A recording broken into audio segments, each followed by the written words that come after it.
हिंदी नहीं है, भोजपुरी है। भोजपुरी गांव है मेरे लिए।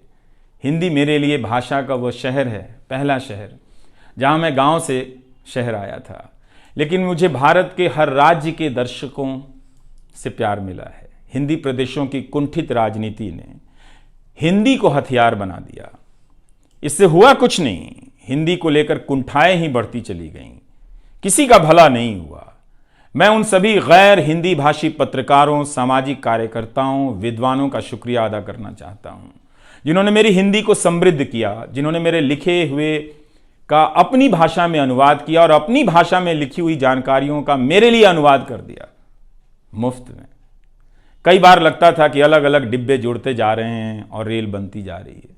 उर्दू, मलयालम, तमिल, कन्नड़ा, पंजाबी, गुजराती, मारवाड़ी, बंगाली, मराठी भाषा के पत्रकारों ने कितना कुछ जोड़ा है।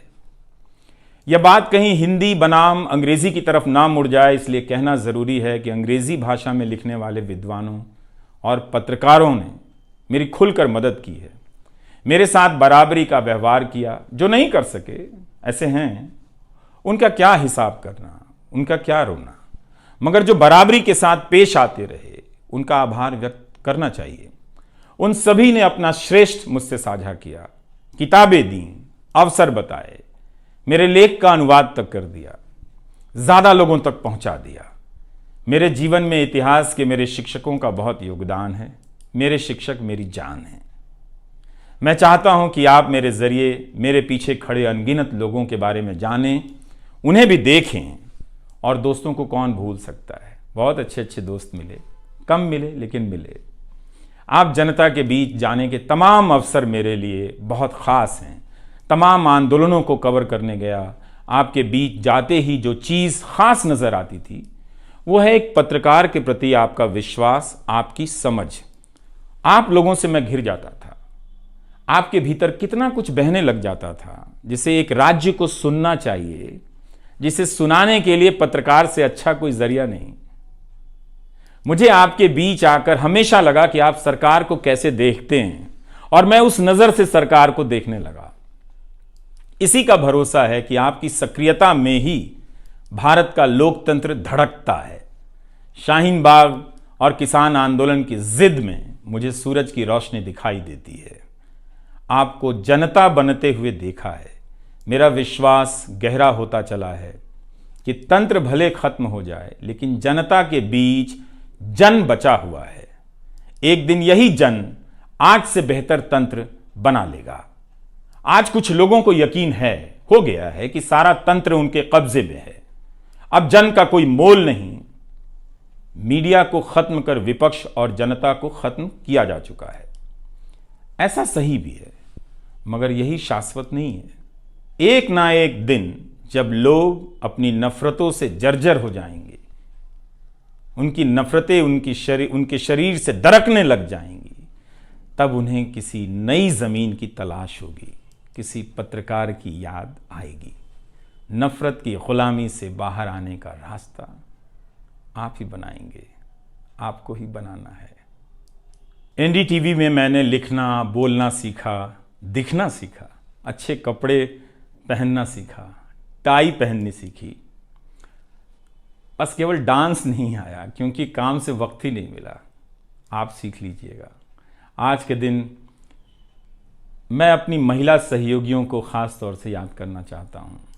काम के प्रति ईमानदारी, टिक कर काम करना और पेशे की नैतिकता की समझ मुझे अपनी महिला सहयोगियों से मिली है, और मैंने उनसे चुरा भी ली है।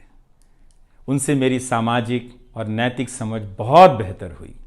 मेरी इस यात्रा में बहुत सी समझदार औरतें और लड़कियों के अनुभव शामिल हैं।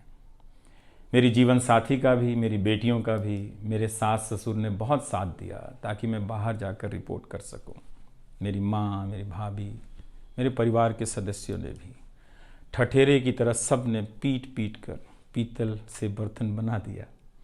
यह मैं इसलिए भी रेखांकित कर रहा हूँ कि पत्रकारिता के पेशे में मर्द ही नहीं, मर्दवादियों का कब्जा है। उनकी आक्रामकता के बीच कई बार दम घुटता था। इतनी आक्रामकता के बीच आप रचनात्मक हो ही नहीं सकते, संवेदनशीलता आ ही नहीं सकती। इस पेशे में तमाम महिला सहयोगियों ने मुझे मर्दों की आक्रामकता से बचा लिया। अगर आप इस पेशे में आ रहे हैं, विद्यार्थी हैं, तो हमेशा अपनी महिला सहयोगियों के साथ सलीके से पेश आइए, उनकी काबिलियत को स्वीकार कीजिए, तारीफ कीजिए। प्राइम टाइम के वक्त अक्सर कहा करता था, मुझे काम करने दो, 9 बजे ही बजते हैं। सुबह उठते ही मेरे दिमाग में रात के 9 बजने लग जाते थे। मैं टाइप करने लग जाता था, रोज़ 5000, 6000, 7000 शब्दों की टाइपिंग। अब शायद 9 ना बजे, प्राइम टाइम ना हो। मुझे पता नहीं है कि अब 9 बजे क्या करूँगा। मुझे टीवी से बहुत प्यार है, इस माध्यम से दिल लग गया था, शायद इसी वजह से दिल टूट रहा है। वो लाल माइक याद आता रहेगा। अब वो लाल माइक नहीं होगा। मैं जानता हूँ कि आप दर्शकों की आदतों में मैं शामिल हो गया हूँ। आप काफ़ी तकलीफ़ में थे कि मेरा क्या होगा, मैं क्या करूँगा, मैं प्राइम टाइम क्यों नहीं कर रहा हूँ। मुझे लगा कि चुपचाप किनारे हो जाना चाहिए। धीरे धीरे मेरे नहीं होने की आदत आपको डाल देनी चाहिए। इसलिए कई दिनों से प्राइम टाइम नहीं कर रहा था, ताकि आप मुझे कुछ भूल सकें। मगर आप हैं, मानते ही नहीं। हर रात 9 बजे के बाद मैसेज करने लग जाते हैं कि कहाँ हो, बीमार तो नहीं हो, सब ठीक तो है, एनडीटीवी में क्या चल रहा है, आप अच्छे हैं। तो भारत का मीडिया स्पेस बदल चुका है। उन हज़ारों युवाओं की सोचिए जो पढ़ाई पत्रकारिता की कर रहे हैं, लाखों रुपए लगा रहे हैं, मगर उन्हें काम दलाली का करना पड़ेगा, क्योंकि इसके लिए अब कोई सांस्थानिक जगह नहीं बची है। इसी के बीच जो आने वाले पत्रकार हैं, जो इस वक्त पत्रकार हैं, सभी को जूझना है। कोई घुट रहा है तो कोई इस पेशे को छोड़ रहा है। कई लोग कहते हैं कि नौकरी की मजबूरी के अलावा पत्रकार बनने की कोई दूसरी शर्त नजर नहीं आती, कोई उत्साह नहीं है। यहां तो जस्टिस तक कह रहे हैं कि जमानत देने पर जजों को टारगेट किए जाने का डर लगता है।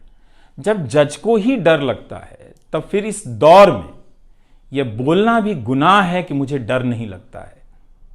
एक डरा हुआ पत्रकार मरा हुआ नागरिक पैदा करता है। इसलिए बोला कीजिए कि हमें डर नहीं लगता है। आप उस देश के नागरिक हैं जिसने नंगे पांव ब्रिटिश साम्राज्य को घुटने पर झुका दिया। कोई कारण नहीं कि मैं आप पर भरोसा ना करूं कि एक दिन आप गोदी मीडिया की इस गुलामी से बाहर आएंगे। आप हमेशा इस गुलामी में नहीं रह सकते। इसकी गुलामी से आपको लड़ना ही पड़ेगा। यह सबकी लड़ाई है। इस लड़ाई के बिना आप दुनिया में सर उठाकर नहीं चल सकते। आपकी यही पहचान होगी कि आजाद देश के गोदी मीडिया के गुलाम हैं। इसके खतरे की गंभीरता को समझिए। कानून की आड़ में अब अधिकार कुचले जा रहे हैं, अभिव्यक्तियों को रौंदा जा रहा है ताकि सारे अवैध काम वैध नजर आए। इस समय मेरे रास्ते निश्चित नहीं हैं, निश्चित हैं तो सिर्फ हौसला है। उसका भी क्या भरोसा, कभी आसमान में होता है, कभी पाताल में। एक YouTube चैनल बनाया है रवीश कुमार ऑफिशियल, और फेसबुक पेज भी है रवीश का पेज। इसे सब्सक्राइब कीजिएगा। अब मैं YouTube पर ही नज़र आऊँगा, एनडीटीवी इंडिया पर नहीं। किसी संस्था के साथ मर्यादाएं बहुत अलग होती हैं, फ्रीलांस और आज़ाद जीवन की अलग। लेकिन इस बार परिवार के साथ थोड़ा वक्त बिताना चाहता हूँ, जीना चाहता हूँ। मैंने इस्तीफ़ा दे दिया है। नमस्कार, मैं रवीश कुमार अब आपको उस चैनल पर सुनाई नहीं देगा। नमस्कार, मैं रवीश कुमार।